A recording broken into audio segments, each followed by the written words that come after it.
जय हिंद दोस्तों, मैं यशवंत दीवान अपने यूट्यूब चैनल पढ़ाकू छात्र में आप लोगों का स्वागत करता हूं। दोस्तों 400 प्रश्नों के एमसीक्यू रस प्रकरण के संबंध में आज हम अपना 10वीं क्लास लेकर के आप लोगों के सामने उपस्थित हुए हैं। दोस्तों चलिए बिना देरी किए अपने क्लास की शुरुआत करते हैं।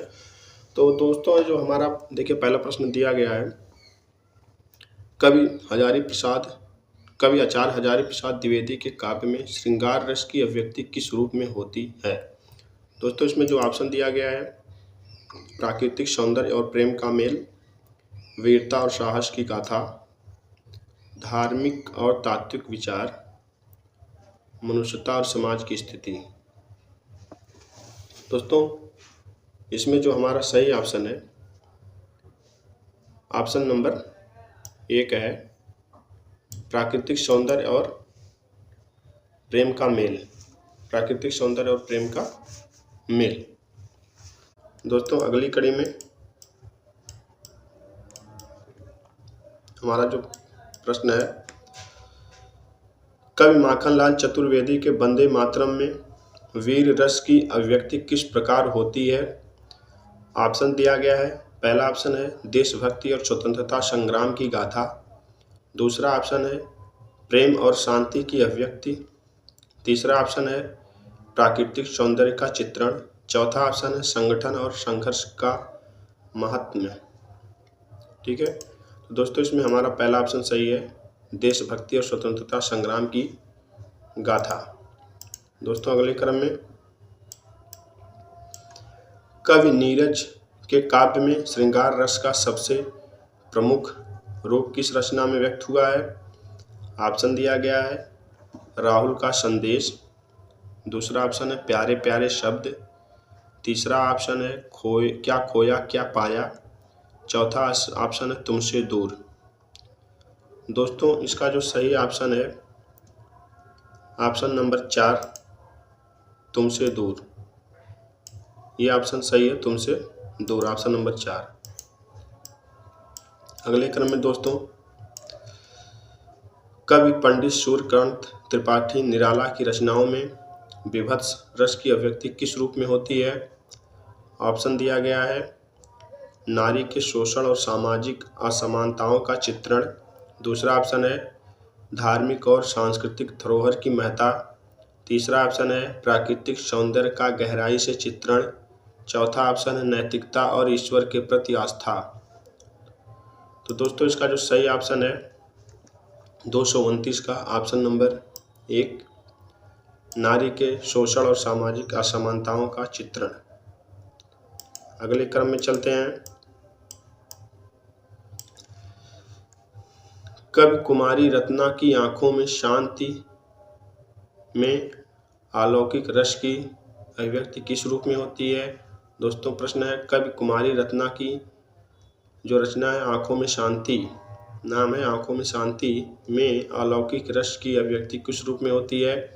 ऑप्शन दिया गया है संतुलन और शांति की गहरी अभिव्यक्ति, दूसरा ऑप्शन है प्राकृतिक सौंदर्य और आध्यात्मिकता, तीसरा ऑप्शन है प्रेम और बिछड़ने का दर्द, चौथा ऑप्शन है भय और विकृति का चित्रण। दोस्तों इसका जो ऑप्शन दिया गया है, ऑप्शन नंबर 1 सही है, संतुलन और शांति की गहरी अभिव्यक्ति। दोस्तों अगले क्रम में देखते हैं, कवि महादेवी वर्मा के काव्य में श्रृंगार रस की अभिव्यक्ति किस रूप में होती है। ऑप्शन दिया गया है प्रेम और आकर्षण के भाव, प्राकृतिक सौंदर्य और आत्मा का मेल,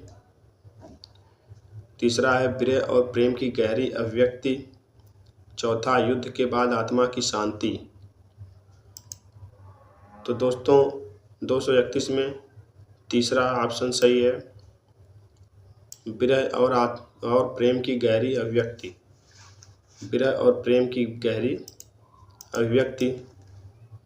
दोस्तों अगला प्रश्न है, कवि दुष्यंत कुमार की राहों में जब रुकावटें आती हैं में वीर रस किस रूप में व्यक्त होता है।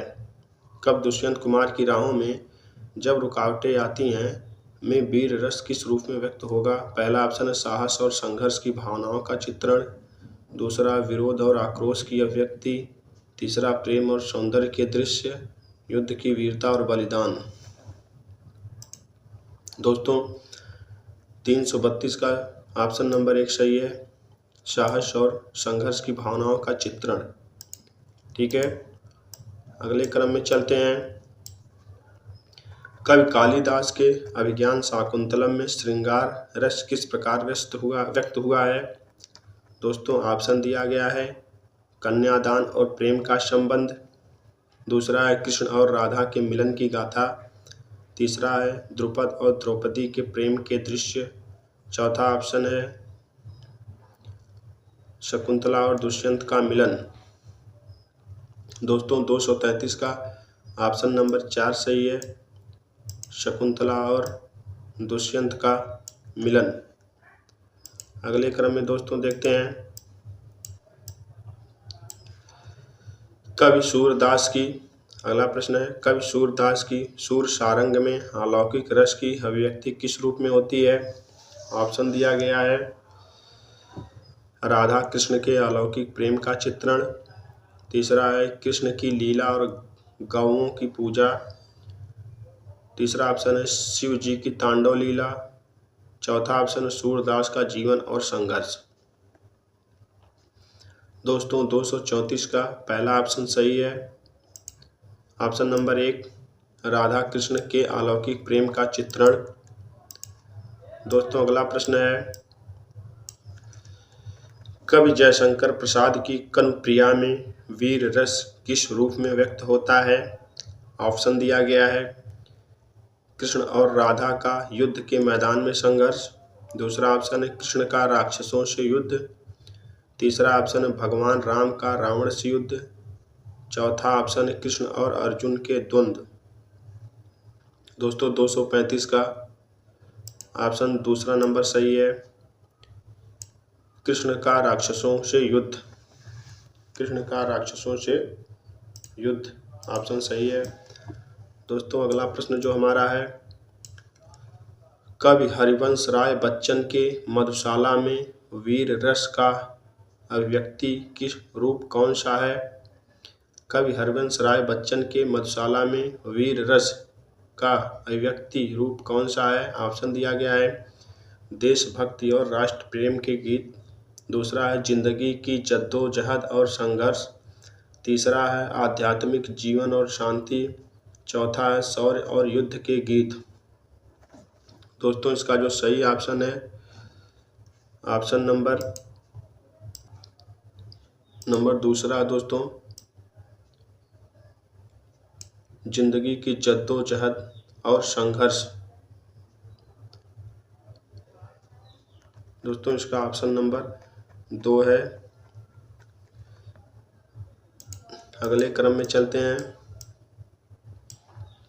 कवि मीराबाई की रचनाओं में श्रृंगार रस किस रूप में अभिव्यक्त होता है। ऑप्शन दिया गया है, दोस्तों कवि नहीं है, यहाँ कवित्री होना है, कवि की जगह कवित्री होगा, कवित्री। ऑप्शन दोस्तों कवित्री, कवि की जगह कवित्री होगा। दोस्तों इसका ऑप्शन दिया गया है, पहला ऑप्शन है राधा और कृष्ण का मिलन, दूसरा ऑप्शन है कृष्ण के प्रेम में संतति का सुख दुख, तीसरा ऑप्शन है कृष्ण के साथ मीराबाई का दिव्य प्रेम, चौथा ऑप्शन है प्रकृति और जीवन का सुंदर चित्रण। दोस्तों इसका जो सही ऑप्शन है, ऑप्शन नंबर 3 कृष्ण के साथ मीराबाई का दिव्य प्रेम। दोस्तों अगला प्रश्न है, कवि कुमारी रत्ना की रचनाओं में विभत्स रस की अभिव्यक्ति किस प्रकार होती है। दोस्तों यहाँ फिर गलती है, कवि की जगह कवित्री होगा, कवि का स्त्रीलिंग दोस्तों कवित्री होता है, कवित्री होता है। तो दोस्तों यहाँ ऑप्शन दिया गया है, सामाजिक विद्रूपताओं और असमानताओं का चित्रण, दूसरा ऑप्शन है प्रेम की गहरी अभिव्यक्ति, तीसरा ऑप्शन है नैतिक शिक्षा और भगवान के प्रति भक्ति, चौथा ऑप्शन है प्राकृतिक सौंदर्य का वर्णन। दोस्तों 238 का जो सही ऑप्शन है, ऑप्शन नंबर 1 सामाजिक विद्रूपताओं और असमानताओं का चित्रण सही है। दोस्तों अगले क्रम में देखते हैं जो हमारा अगला प्रश्न है, कवि गुलजार की रचनाओं में वीर रस की अभिव्यक्ति किस प्रकार होती है? पहला ऑप्शन है साहस और संघर्ष की गाथाएं। दूसरा ऑप्शन है प्रेम और बिछड़ने का दर्द। तीसरा ऑप्शन है शांति और संतुलन की भावनाएं। चौथा ऑप्शन है दुनिया की नफरत और युद्ध की महिमा। दोस्तों इसका जो सही ऑप्शन है ऑप्शन नंबर 1 साहस और संघर्ष की गाथाएं। दोस्तों अगले क्रम में हमारा जो नेक्स्ट प्रश्न है, कवि अज्ञेय की रचनाओं में श्रृंगार रस किस प्रकार व्यक्त होता है? ऑप्शन दिया गया है प्रेम और व्यक्तिगत संबंधों का गहन चित्रण। दूसरा ऑप्शन है प्रकृति और जीवन का उत्कृष्ट वर्णन। तीसरा ऑप्शन है देशभक्ति और वीरता की गाथाएं।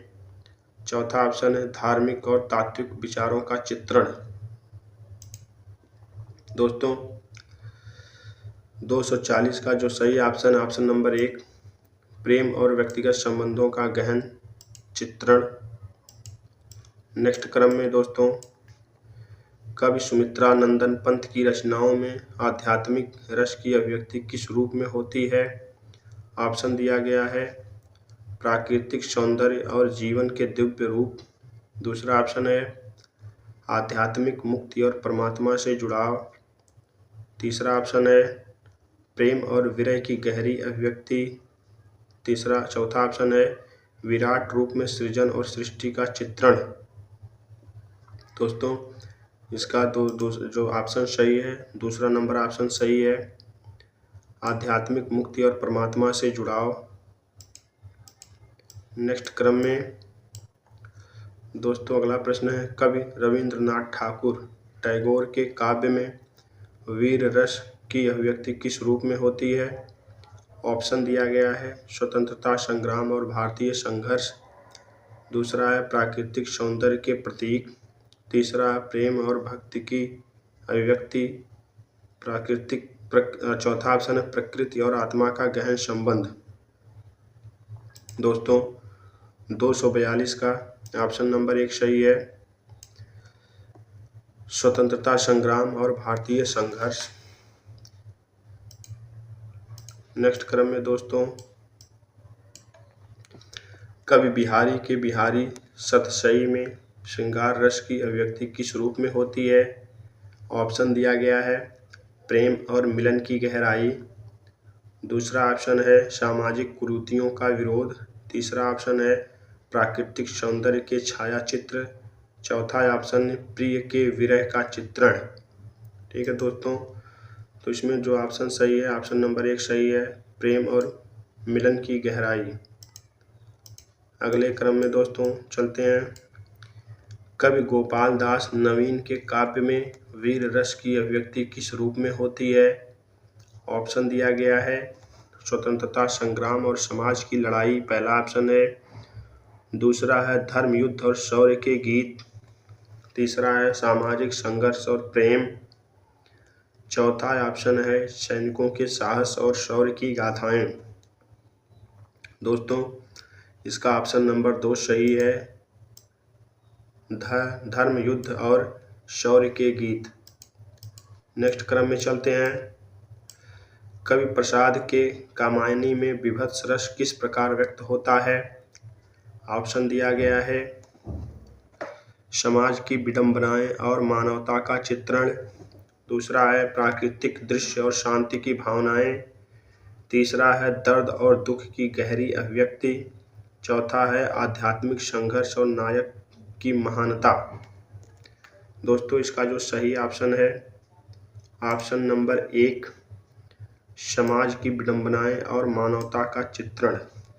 दोस्तों अगले क्रम में चलते हैं, हमारा जो नेक्स्ट प्रश्न है, कवि राहुल सांकृत्यायन के काव्य में वीर रस की अभिव्यक्ति किस रूप में होती है? ऑप्शन दिया गया है युद्ध और शौर्य की वीर गाथाएं। दूसरा ऑप्शन है धार्मिक और तात्विक विचार। तीसरा ऑप्शन है प्रेम और समर्पण की गहरी अभिव्यक्ति।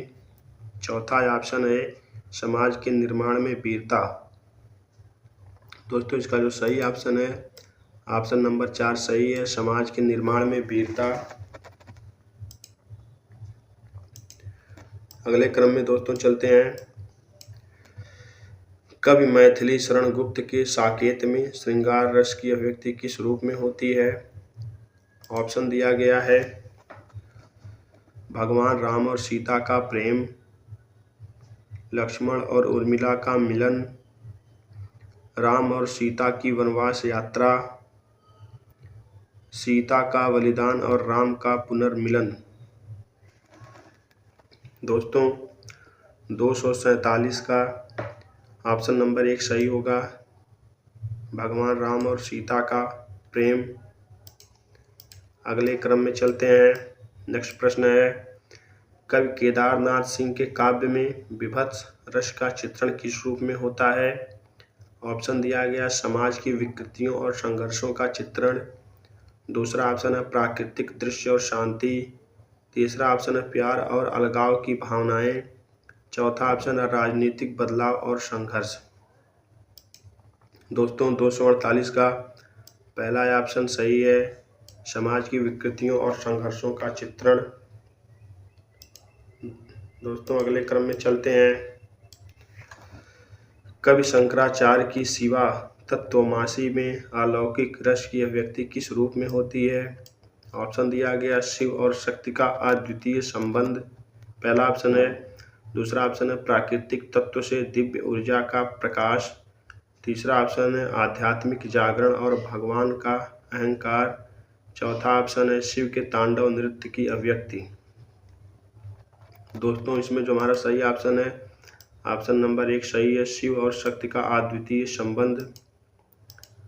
अगले क्रम में दोस्तों चलते हैं। कवि माखनलाल चतुर्वेदी की रचनाओं में वीर रस का चित्रण किस प्रकार होता है? दोस्तों इसमें ऑप्शन दिया गया है भारत माता की महिमा का वर्णन, पहला ऑप्शन है। दूसरा ऑप्शन है देशभक्ति और स्वतंत्रता संग्राम की गाथाएं। तीसरा ऑप्शन है समाज सुधार के लिए संघर्ष। चौथा ऑप्शन है प्राकृतिक सौंदर्य का चित्रण।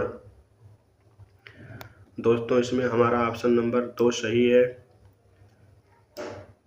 देशभक्ति और स्वतंत्रता संग्राम की गाथाएं। दोस्तों धन्यवाद। ये हमारा आज का प्रश्न लास्ट प्रश्न। हमारा वीडियो देखने के लिए दोस्तों आप लोगों को बहुत बहुत धन्यवाद।